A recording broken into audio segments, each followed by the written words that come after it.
ক্বালা রাসূলুল্লাহ সাল্লাল্লাহু আলাইহি ওয়াসাল্লাম, আল্লাহ নবী বলেন, ইন্নাশ শাইতানা ইয়াজরি মিনাল ইনসানি মাজরাদ দাম। নবীজি বলেন, রক্ত চলাচল করে যেইভাবে, ইবলিস তোমাদের শরীরের মধ্যে ওইভাবে চলাচল করতে পারে, রক্ত চলাচল করার মতো। তিরমিজির 1172 নম্বর হাদিসে জাবির ইবনে আব্দুল্লাহর বর্ণনা।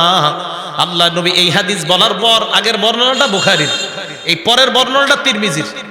নবীজি বললেন, ইন্নাশ শাইতানা ইয়াজরি মিন আহাদিকুম মাজরাদ দাম। আগের বর্ণনায় বলছি মিনাল ইনসান, এই বর্ণনায় মিন আহাদিকুম।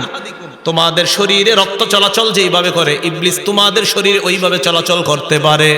সাহাবারা বললেন, ওয়া মিনকা ইয়া রাসূলুল্লাহ, হুজুর আপনার শরীরেও কি শয়তান এইভাবে চলাচল করে?